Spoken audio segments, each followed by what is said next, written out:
You will also be understanding like what is the question paper pattern in order to score this complete 80 marks too.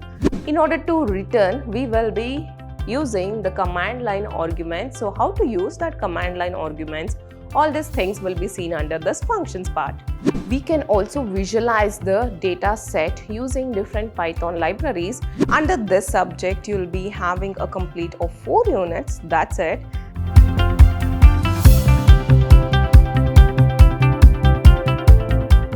Hello everyone, I welcome you all to the very first session, that's day 0 session for Python programming. This is a subject under 4th semester and it is according to ACP syllabus of MYSURU University.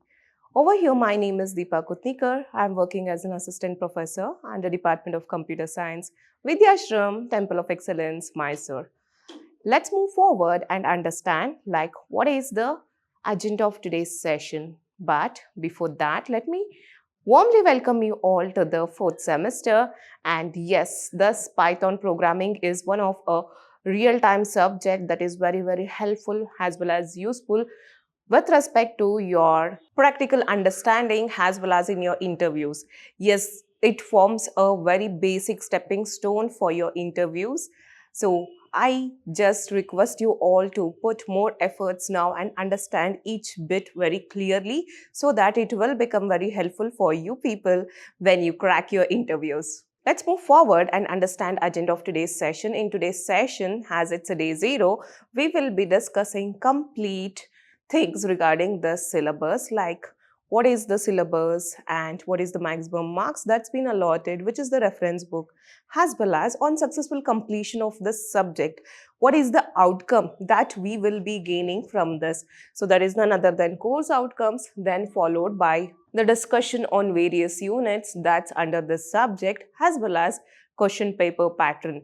Yes, this is a complete agenda of today's session. So let's begin by understanding what is the course code as well as a credit that you'll be scoring after completion of this subject. The course code is CAM42T and the number of credit that you gain by completion of the subject is 3 credits. Great, let's move forward, and here are the textbooks that we can refer with respect to this subject. Yes, I would like to say one more thing over here. Please preserve this textbook because this is a syllabus that even will be asked for you in your interviews. So read this, bookmark each and every point, each and every line of the textbook wherever it is necessary, so that during your interview process after completion of your next year, when you attend the interview, it will be very helpful. Like, okay, this is a key point, and if you just go and study that key point, it will be very beneficial for you at that point of time. Great. The textbooks over here is, the first one is Python Programming Using Problem Solving Approach, that's 2nd edition, which is being printed by Oxford University Press, and it is written by Mrs. Rima Tareja.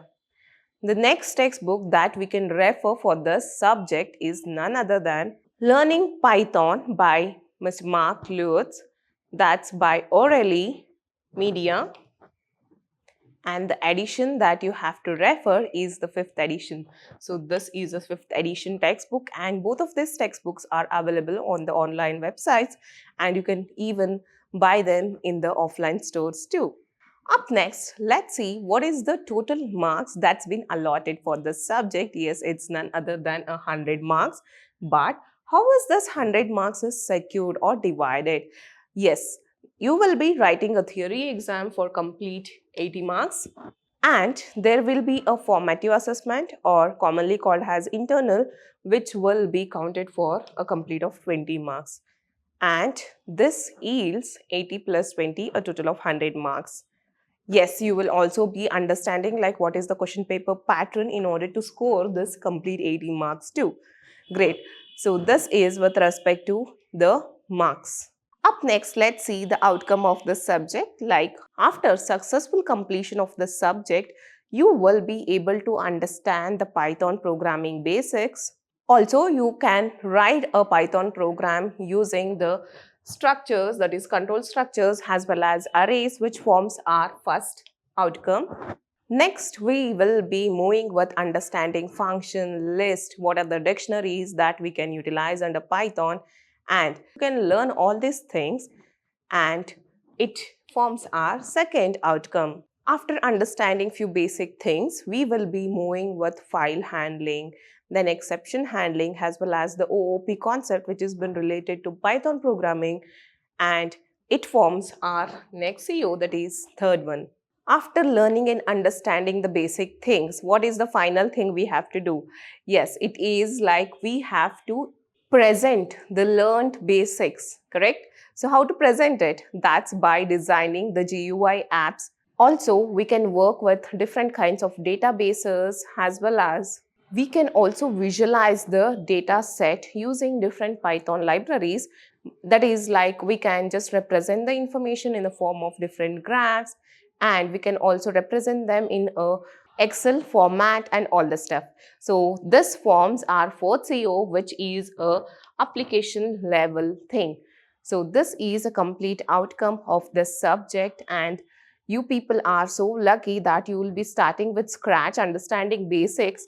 Then you will be learning like what are the special cases that the Python will provide, that is none other than exception handling, file handling, then various OOP concepts. Then later you will step towards a real-time implications like designing GUI apps, then also representing the data in a good presenting format. So this is a complete outcome of the subject. Next, let's move forward with discussion on units. Under this subject, you'll be having a complete of 4 units, that's it. And what are the things that is being allotted under each unit? We'll be seeing it now. The first unit is all about understanding and creating basic things with Python. So initially, you'll be starting with understanding the features, applications, what are the various Python versions that are available and how to install them. So you'll be learning these things. Later, you'll be stepping with understanding the programming language, like understanding identifiers, keywords, variables, operators, different expressions, then the data types as well as indentations, how to write a comment lines for the programs, then what are different input output functions, then how to do the type conversions, then followed by what are the different library functions available, followed by you'll be also learning what are the different conditional statements as well as loops and arrays. So this forms a complete basic stepping stone for Python programming, which is under Unit 1. Next, heading with Unit 2. This unit forms a complete stepping stone for the Python programming language because you'll be understanding different functions, what are different strings, as well as list and the dictionaries that are supported by this language. And when we consider functions, under that, you'll be learning like what are the different types of functions, then defining the function, calling the parameter, followed by how to return from a function, then what is the scope of that function, and also you'll be studying the recursion as well as return from that function too. In order to return, we will be using the command line arguments. So how to use that command line arguments, all these things will be seen under this functions part. Stepping with strings, under strings we will be understanding like how to create a string, then how to slice it, how to put an indexing for those strings, then followed by formatting operations. Also, we will be learning different escape sequences and the methods. Next, heading with list, under this list we will be understanding how to create a list, how to format it, how to do the operations with the list. We will also be discussing like what are the built-in functions, then how to stack them, what are the different types of queues and the nested list. All those things will be discussed under the list. Up next, we will be learning dictionaries, where we will be understanding how to create a dictionary, then how to operate with that built-in libraries as well as dictionaries, followed by the methods as well as traversals too will be learned and understand under this dictionaries. So this forms our complete unit 2. Let's head up with next unit, which is all about tuples, sets, file handling and OOP concept. Under this, it starts with tuples, where we will be starting and understanding what is a tuple, how to create it, how to index it, and what are the different methods to operate using it. Then followed by sets, like how to create a set, how to operate with that created set.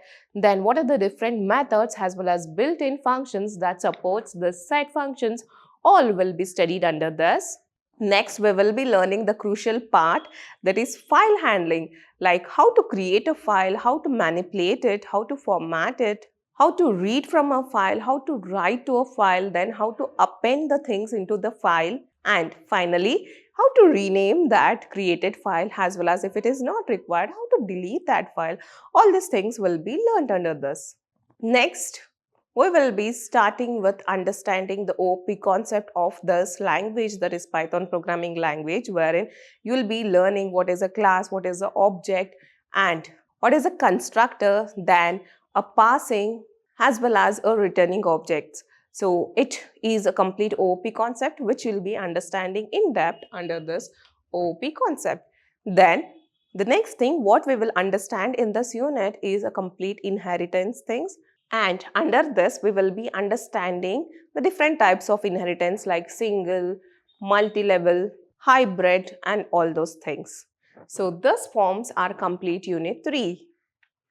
Next, Unit 4 is all about a front-end application thing, that is creating of GUI apps and how to do that. Yes, the Unit 4 is all about GUI, SQLite, NumPy, as well as pandas and visualizations. So all these are front-end applications that can be created by using this Python language. Under this unit, we will be learning and creating the things one by one by using each platform. So in order to go with all these things, we need a complete set of basics that we have learned as well as understood from our starting Unit 1. And this forms a complete syllabus of Python programming. I believe you have understood like how the syllabus has been provided and it is divided with respect to the units and what is the use of this Python programming. All I have elaborated to you, and let's see how the internals will be going. With respect to internals, there will be a total of 20 marks, and now how this 20 marks been allocated.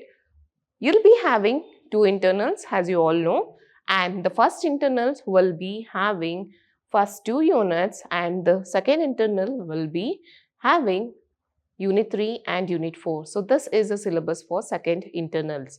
After completion of 2 internals, the average will be considered for your final internal marks. Up next, let's see how the question paper pattern has been allocated.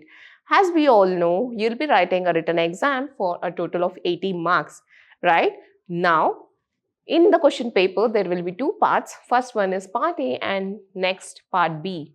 Under part A, you'll be having a total of 10 questions, which will be for 2 marks each. So, you'll be having 20 marks under part A. Similarly, under part B, there will be a total of 4 questions where you'll be having choice for those 4 questions and each question carries 15 marks. Thus, 15 into 4 will give us a total of 60 marks. And from part A and part B, totally we will be getting a 80 marks. Yes, this is a question paper pattern for your final exams. Great. So this was all about today's session. Thank you.